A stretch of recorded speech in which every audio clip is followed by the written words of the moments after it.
Most towns have a library. They're public buildings, institutions of knowledge and fantasy. The books held within are almost sacred. Librarians and their assistants, the priests and acolytes of knowledge and lore. Some libraries, however, are not public. They hold forbidden secrets and untold stories. Congratulations, readers. This is your invitation. Welcome to the Library of Shadows. I was always interested in literature, marveling at writers creating entire worlds in the form of texts on page. Literature was my escape, and as a child I spent huge amounts of time in the local library. I read everything I could get my hands on, filling my head with facts, theories, and countless stories. I read about great wars between magical races, and I read of mankind traveling among the stars. I read of human technology with no understanding of what it could mean. I was always driven by the thirst for more. It wasn't until college that I discovered the library. I earned my invitation in college. It was Halloween, and instead of partying with my classmates, I was in the university library reading. I had a Kindle, but there really wasn't any replacement for a real pulp and ink book. I'd sit there for hours, intoxicated by the slightly musty smell of pages waiting to be turned. The reverent silence of the library was a welcome break from long days of lectures and homework. Library staff would clear the building out at 10, starting with the top floor of the building, sweeping for undergrads cramming last second for tomorrow's morning test, or grad students desperately researching for their doomed thesis paper. When the librarians came around, they'd beg, "Just another hour, please." But the reply was always the same. "The library is closing now. You're welcome to come back tomorrow." But not me. I respected the library. Instead of begging for more time, I would simply ask the librarians if I could bookmark my page and have them hold the book for me until overnight. Always they would smile and say yes. This night was no different. As I packed my bag and headed outside into the crisp autumn air, leaves crunching underfoot, I plugged in my headphones and turned on some music. Looking up, I noticed the moon, full, but half covered by clouds. I closed my eyes and took in a deep breath. Time to return to my classmates, I thought. I took the stoner path through the woods back to the dorms. I'm happier when I can extend my isolation just a few more moments. The woods are dark, the canopy thick with pine needles and maple leaves. Occasionally a beam of moonlight squeezes its way through to light my path. Before long, I realize my walk is taking longer than usual. Looking around, not recognizing any of the trees around me, I notice a light in the distance. That must be the dorms. I was too busy blocking out the world that I lost the path and very nearly got myself lost. I head in the direction of the light. Several minutes later, I stop walking and turn off the music, straining to hear the sound of late-night debauchery from the dorms. I hear nothing.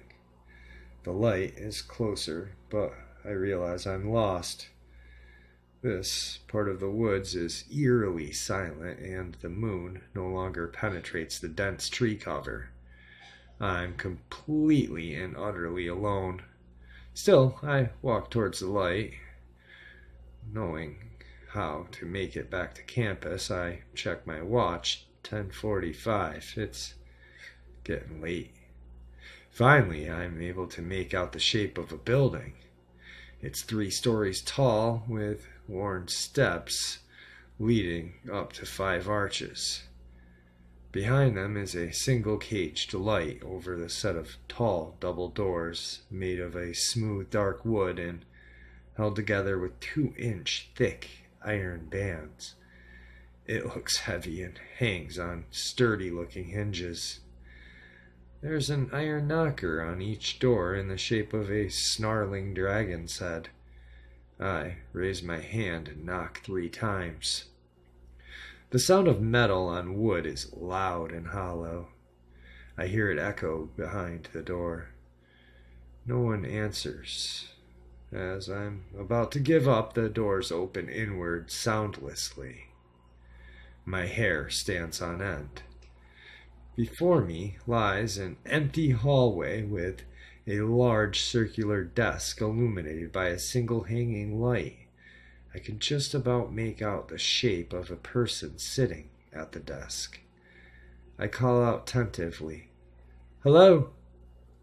Before I can finish speaking, my ears are assaulted by a loud shh noise that seems to emanate from the walls. I wince. My voice echoes, the shushing does not. I approach the desk, the sound of my slightly damp sneakers squeaking on the floor, my only companion. The voice that lives in the back of my head wishes I had kept my music playing. The person sitting at the desk looks up. She's a severely looking older woman.